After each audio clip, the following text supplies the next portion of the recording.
او ہوش میں آ جاؤ، یہ زندگی دھوکا ہے، یہ دھوکا ہے، یہ مچھر کا پر، یہ دھوکے کا گھر، یہ مکڑی کا جالا۔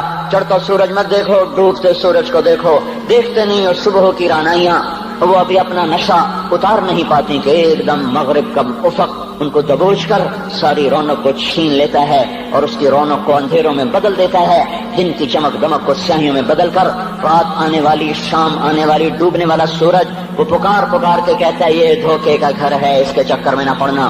آج شیشوں کے سامنے کھڑا ہوا جوان کیا لڑکی کیا لڑکا کبھی یوں دیکھتا ہے، کبھی یوں دیکھتا ہے، کبھی یوں دیکھتا ہے، کبھی یوں دیکھتا ہے، کبھی یہ کندھا کبھی یہ کندھا، پیچھے بھی شیشہ لگایا ہوا ہے، پیچھے سے بھی دیکھتا ہے، آگے سے بھی دیکھتا ہے، اوپر شیشے کر کے دیکھتا ہے، دائیں زاویے سے دیکھتا ہے، بائیں زاویے سے دیکھتا ہے، کبھی اپنی آنکھوں کو دیکھتا ہے، کبھی اپنے ماتھے کو دیکھتا ہے، کبھی اپنے گال دیکھتا ہے، اپنے حسن پہ اتراتا ہے اور اپنی تعریف کا طلبگار بنتا ہے۔ چند صبحیں چند شامیں، بس چند صبحیں چند شامیں، پھر کیا ہوا؟ دیکھو دیکھو آج مکڑیاں آ گئیں، بڑھاپے کی مکڑیاں آ گئیں اور انہوں نے بڑھاپے کی جھریوں کا تانا بانا بن دیا ہے۔ اب اسے کہتے ہیں شیشہ دیکھو، کہتا میں نہیں دیکھتا۔ آج وہ شیشہ دیکھنے کی سکت نہیں مجھے شیشہ نہ دکھاؤ، یہ میں نہیں ہوں، یہ میں نہیں، یہ تو ہی ہے۔ نہیں میری تو بڑی جوانی تھی، بڑا حسن تھا، میں تو وقت کی زلیخا تھی، میں تو وقت کا یوسف تھا۔ تو آج دیکھ تو صحیح، تیرا ہی چہرہ ہے، یہ جھریاں کہاں سے آئیں؟ یہ بڑھاپے کی مکڑیوں نے کس وقت حملہ کیا؟ تو نے تو بڑے زور لگائے تھے کہ بڑھاپا نہ آنے پائے، چہرے کی رونق نہ جانے پائے، لاکھوں قسم کے تم نے میک اپ کے سامان خریدے اور کن کن مشقتوں سے تو نے اپنے جسم کو سنوارا بنایا، پر تو آج اپنا چہرہ کیوں نہیں دیکھتا؟ آج نظریں، وہ نظریں ہرنی جیسی آنکھ، اس کی تو ہرنی جیسی آنکھ، آج وہ آنکھ کا پپوٹا ہی نہیں اٹھ رہا، آنکھ اٹھنے سے انکار کر رہی ہے، آنکھ اٹھنے سے انکار کر رہی ہے، اور اس کی تو بڑی ناز و انداز والی چال ہے، اور آج اس سے قدم نہیں اٹھائے جا رہے، آج اس کو ویل چیئر پہ بٹھایا جا رہا ہے۔ وہ مجھے نصر اللہ بٹ ملا، پہلے فلموں میں کام کرتا تھا، اب تو ماشاءاللہ 3 لگے، بڑی داڑھی۔ تو یہ اس زمانے میں، ہمارے زمانے میں فلموں میں کام کرتا تھا، تو کہنے کہ میں 3 من کی بوری کو یوں اٹھا کے پھینک دیتا، 2 انگلیوں میں پکڑ کے یوں اٹھا کے پھینک دیتا تھا، آج مجھ سے خود زمین سے اوپر اٹھا نہیں جا رہا ہے۔ ہاں یہ میرے بھائیو، آنے والی صبح اور شامیں وہ اپنے چہرے ہمیں اوپرے نظر آتے، نہیں میں نہیں، تو ہی ہے۔ میری جوانی کہاں گئی؟ اسے دنیا کھا گئی۔ میری رونقیں کہاں گئی؟ اسے دنیا لے گئی۔ میرا حسن کہاں چلا گیا؟ وہ شام کے ساتھ ڈھل گیا۔ میری جوانی کہاں چلی گئی؟ وہ ڈھل گئی رات کے ساتھ، شام کے ساتھ۔ یہاں کا ہر پھول کھلنے نہیں پاتا کہ وہ مرجھا جاتا ہے، بہار آنے نہیں پاتی کہ خزاں کے تھپیڑے سے دھکا دے کر درختوں کو ننگا کر دیتے ہیں، مسکراہٹیں آ نہیں پاتی کہ آنسوؤں کی رمجم برسات شروع ہو جاتی ہے، خوشیاں آنگن میں قدم پہلے رکھتی ہیں اور غم آ کر اس کو دھکا دے کے وہ جا کے پھینکتے ہیں۔ ان کا آنا بعد میں ہوتا ہے، غم پہلے سے آ کر ایک مار کے اٹھا کے وہ پھینکتا ہے۔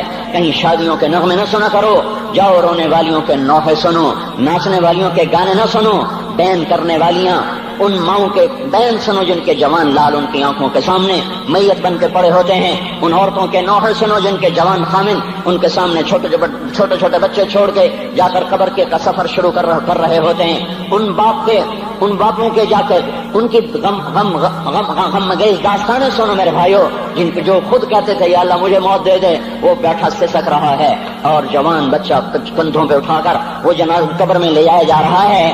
یہاں کے راگ نہ سننا، دھوکہ کھا جاؤ گے۔ یہاں کے ہوٹلوں میں نہ جانا، وہ سب دھوکہ فریب ہے، مسکراہٹیں دھوکہ ہیں، اور یہاں کے ہوٹل وہ ایمان کو برباد کرنے کے اڈے ہیں، وہاں نہ جانا، وہاں ہر چیز مصنوعی ہے۔ لوٹ کے قبرستان جانا، شکستہ قبریں، ویران قبرستان، ٹوٹی ہوئی قبریں، اکھڑی ہوئی قبریں اور جھکی ہوئی قبریں، بوسیدہ قبریں، پھنسی ہوئی قبریں، ہائے ہائے، ایک قبر کہے گی میں بھی کبھو کسی کا سر پر غرور تھا۔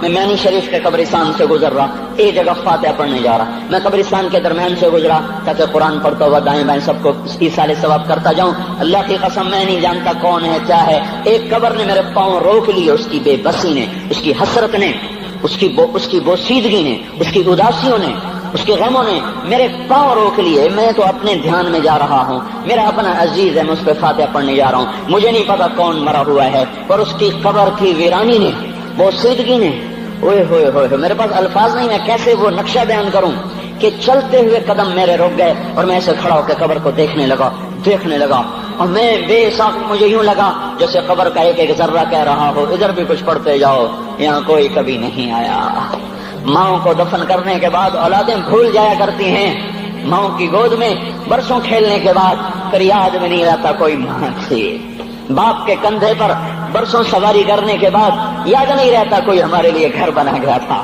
زمینیں چھوڑ گیا تھا، جائیدادیں چھوڑ گیا تھا۔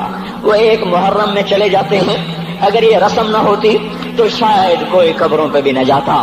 اپنی مصروفیتیں، جب آدمی خود باپ بنتا ہے باپ بھول جاتے ہیں، جب خود بچی ماں بنتی ہے مائیں بھول جاتی ہیں، جب اپنی دوستیاں بنتی ہیں بھائی بھول جاتے ہیں، کون مرے ہوئے کو یاد رکھتا ہے؟ یہ فنا کی جھوک ہے، مٹ جانے کا مقام ہے، کوئی کسی کو یاد نہیں کرتا۔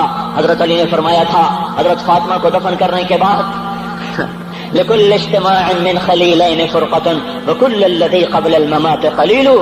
آج فاطمہ کو دفن کرنے کے بعد مجھ پر یہ بات کھل گئی ہے، کوئی کسی کا ساتھ نہیں دے سکتا، کوئی سدا سلامت نہیں رہ سکتے۔ ایسی حسین جوڑی بھی آج بکھر گئی، ایسا حسین جوڑا کوئی دنیا میں کہاں سے لائے گا؟ ایسا جمال کوئی کہاں سے لائے گا؟ ایسی جوڑی کوئی کہاں سے لائے گا؟ علی اور فاطمہ کی جوڑی کوئی دکھائے تو صحیح، کوئی نبیوں کے بعد کوئی ایسی جوڑی بنی ہو۔ لیکن آج یہ جوڑی ٹوٹ گئی۔ 24 سال کی عمر میں فاطمہ جدائی دے گئی، 24 برس کی عمر میں جدائی دے کے جا رہی۔ ہاں لیکن بھائی ان کا تو مرنا بھی زندگی تھا۔ پانی کے لیے اپنی خادمہ سے فرمایا میرے غسل کا پانی رکھو، خادمہ نے پانی رکھا، خود غسل فرمایا، پھر اس کے بعد چارپائی کو درمیان میں رکھوایا اور کپڑے پہنے اور فرمایا علی اس وقت کہیں باہر نکلے تھے، فرمایا اب میں مر رہی ہوں، میرا غسل ہو چکا ہے، مجھے دوبارہ غسل نہ دینا، یہی میرا غسل ہے اور علی کو بتا دینا، اور وہ گئی۔